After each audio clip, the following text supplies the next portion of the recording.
Bonjour Henri de Fontaine. Bonjour Rebecca. Merci d'être là aujourd'hui. Alors vous êtes directeur stratégie streaming chez M6. Beaucoup de choses cette semaine, hein. Vous avez présenté les contours de votre nouvelle plateforme M6+. On a aussi appris par nos confrères de RMC que vous avez récupéré les droits de diffusion de la Coupe du Monde 2026 et 2030. Mais d'abord, un rapide mot sur l'annonce du départ qui approche de Nicolas Taverneau. Racontez-nous, c'est quoi l'ambiance en interne et à quel point est-ce qu'il va vous manquer ? Il va beaucoup nous manquer, évidemment. 37 ans, c'est assez extraordinaire. L'ambiance, elle est bonne, parce qu'il y a tous ces projets dont on va parler ensemble qui sont honnêtement très, très enthousiasmants. Et Nicolas, je crois, avait à cœur de quitter la maison en laissant beaucoup de projets assez avancés devant lui pour pas qu'on s'ennuie. Donc la transition va se faire assez bien, je pense. Vous sentez qu'il arrive à confier le bébé ou qu'il a encore un peu de mal Il est patron jusqu'au dernier jour, ça c'est sûr. Et puis, à l'inverse, ça sera David Larramendy ensuite. Donc, bonne façon de procéder. Mais là, comme on se connaît tous et qu'on travaille tous ensemble depuis longtemps, il y a évidemment déjà beaucoup de choses qui se sont transmises. Donc David Larramendy, qui était patron de la régie pub d'M6, il prend les rênes mi-avril, à la mi-avril à peu près. Est-ce qu'il va y avoir un changement fondamental avec lui à la tête d'M6 ? Qu'est-ce qui peut changer ? Il faudrait lui poser la question à lui, mais je ne pense pas. Je le connais bien, évidemment.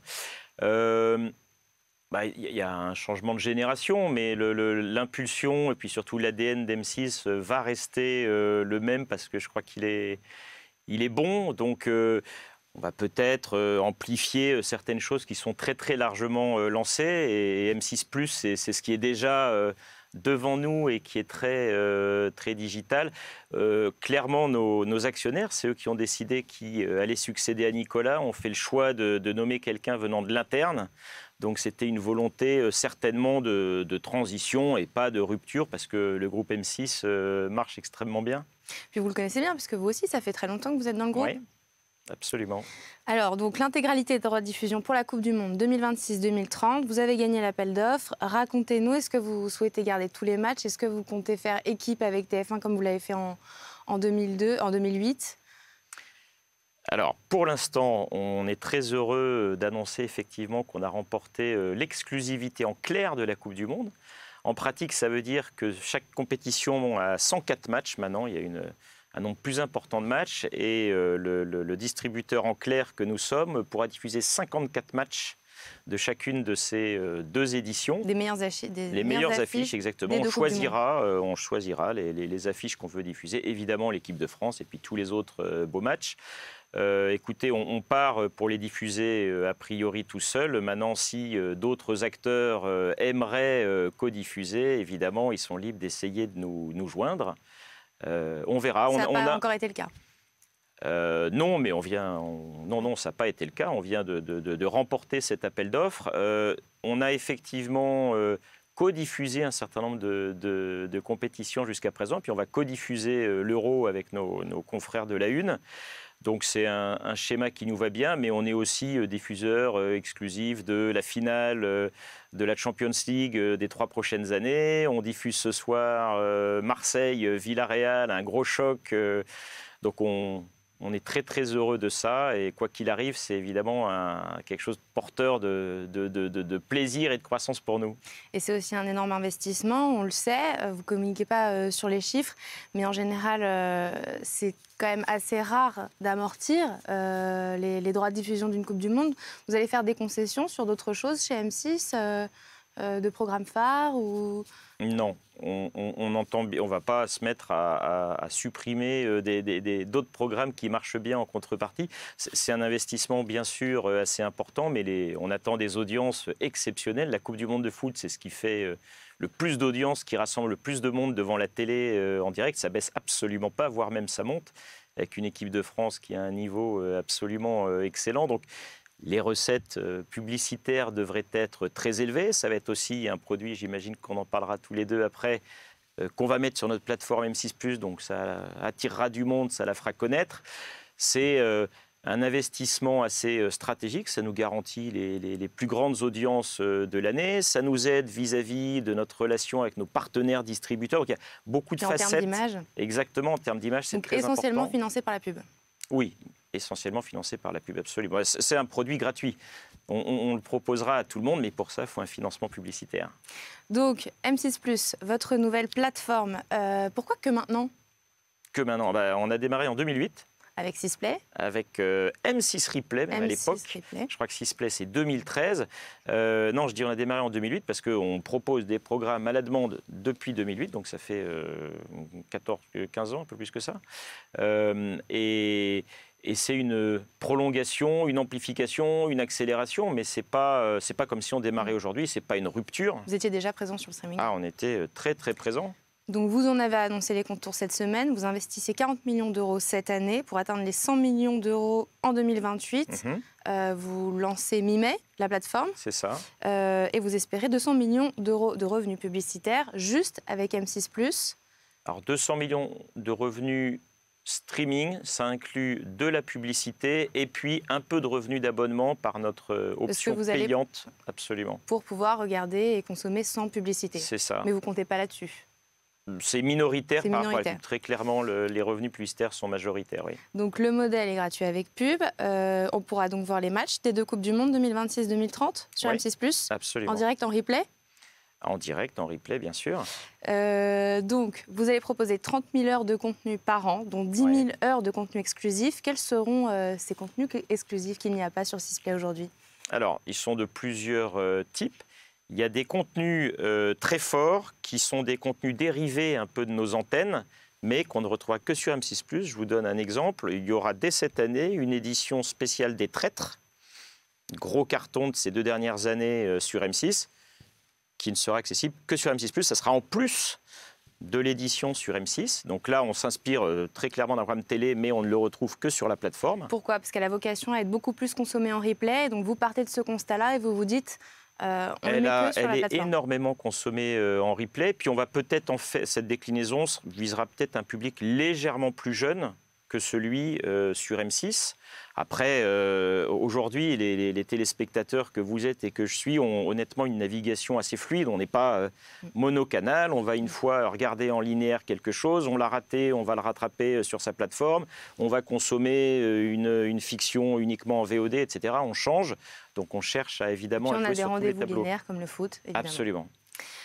Quelles seront la durée de la disponibilité de ces contenus sur la plateforme? Est-ce qu'on pourra les consommer, je ne sais pas, pendant 2 mois, 6 mois, 1 an? Est-ce que vous avez réussi à amplifier un peu c'est un point très important. Pour étoffer ce catalogue et atteindre les 30 000 heures dont vous parliez, il faut étendre les droits, avoir plus de contenu en même temps. Donc oui, on va en moyenne, on a évalué que nos contenus seraient disponibles en moyenne durant 12 mois. Ça, c'est une moyenne. Et en pratique, aucun contenu sera disponible moins de 30 jours. Vous savez, avant la catch-up, c'était uniquement dans la semaine qui suivait. Maintenant, on arrive à avoir tous nos contenus pendant minimum 1 mois disponibles. Donc oui, il y aura une grosse extension de la durée des droits. Sur la distribution, cette fois, de M6+, on pourra retrouver les plateformes sur les box et sur des agrégateurs. Je pense à Molotov, par exemple. Alors, non, enfin, pas sur les agrégateurs, mais sur les téléconnectés. C'est la nouveauté à partir de mai. On va continuer à consommer nos contenus là où nous sommes, c'est-à-dire les 4 opérateurs télécoms, fournisseurs d'accès Internet, Canal+ de l'autre côté, qui nous distribuent assez largement. Et puis, avant, nous n'étions pas disponibles directement sur l'interface de la télé connectée, en tout cas pas disponibles de façon gratuite. Demain, nous le serons. Donc, vous aurez le choix de regarder nos contenus soit dans l'interface de l'opérateur, soit directement sur la homepage du fabricant de télé ou sur Android TV et d'aller chercher notre appli et de consommer nos contenus. Et pas sur des agrégateurs. Donc aujourd'hui, on sait que les contenus M6 sont disponibles sur les agrégateurs, sur Molotov, sur MyCanal. Demain, les contenus M6+ ne seront plus dispo sur les agrégateurs? Alors pardon, j'ai peut-être pas été assez précis. Ils seront toujours disponibles, mais ce qu'on appelle derrière un paywall, c'est-à-dire il faut s'abonner à Molotov, il faut s'abonner à MyCanal pour accéder à nos contenus. Et à ce moment-là, il n'y a pas de problème. En revanche, nous serons accessibles gratuitement sur les Smart TV via l'appli M6+. C'est ça la nouveauté. Parmi les innovations intéressantes d'autres plateformes gratuites, pour ne pas les citer, un mode de partage de recettes publicitaires avec les opérateurs télécoms en échange d'une exposition sur les box. Comment est-ce que vous allez procéder pour M6+? Alors, on a effectivement rediscuté de nos contrats de distribution à l'occasion du lancement de M6+. Et ce qu'on a cherché à faire, c'était à incentiver, c'est un mot pas très joli, donc à motiver, disons, nos partenaires distributeurs à mieux exposer notre plateforme, mieux exposer nos contenus, nous garantir de la visibilité. Parce que vous savez, maintenant, il y a cette bataille pour être visible sur l'écran de télé. Vous avez tellement de contenus, tellement d'applis qu'il s'agit d'être visible. Donc, on a discuté avec nos partenaires historiques pour qu'ils y voient leur intérêt. Et y voir leur intérêt, c'est parfois accepter de partager certains revenus. Et il y a un mode de partage de revenus qui fonctionne bien, qui est la télévision segmentée, la publicité segmentée. C'est le fait sur votre pub traditionnelle de changer un écran, publicité adressée, et absolument un autre mot, façon de donner une publicité ciblée à l'intérieur d'un programme linéaire. Pour ça, on a besoin des données des opérateurs et donc on a des systèmes de partage avec eux. Ça fonctionne bien et c'est un peu le sens de l'histoire, effectivement. Et dans votre communiqué, vous précisez des ciblages data toujours plus précis, une optimisation de la qualité de l'exposition publicitaire. J'imagine que c'est exactement ça. Et vous parlez. Par exemple, un point de discussion important qu'on a eu avec nos partenaires distributeurs disposent des données de leurs abonnés, d'accord ? Et nous-mêmes, nous disposons des données de toutes les personnes qui sont aujourd'hui connectées à Sisplay, demain qui seront connectées à M6+.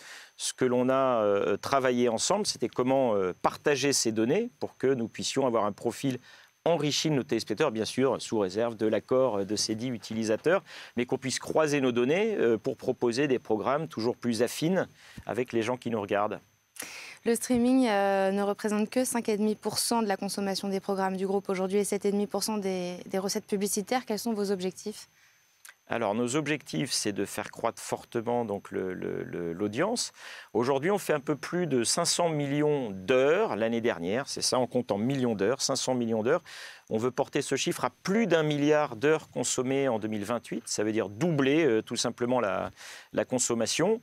On espère même faire plus. Les 2 premiers mois de l'année sur Sisplay, on veut une croissance des audiences de plus de 40%. Donc ça veut dire qu'il y a... Comment est-ce que vous expliquez ça ? Des bons programmes. D'abord des bons programmes. Clairement, les programmes attirent. Nos programmes fonctionnent bien. Et puis, il y a évidemment un phénomène de transition assez fort actuellement et qui s'amplifie. Cette habitude d'aller consommer les contenus, même les contenus d'antennes de groupes de chaînes comme les nôtres, les usages évoluent. Quand on veut. Exactement. Les usages évoluent assez fortement actuellement.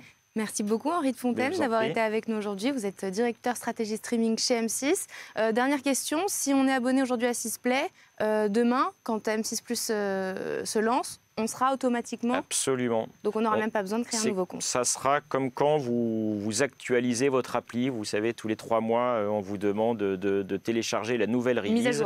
Mise à jour, mais vous retrouverez vos données, vous n'aurez rien à faire de plus. Merci beaucoup d'avoir été avec nous. Merci, tout de suite, Rebecca. c'est les news de Simon Tenenbaum. Hebdocom sur BFM Business.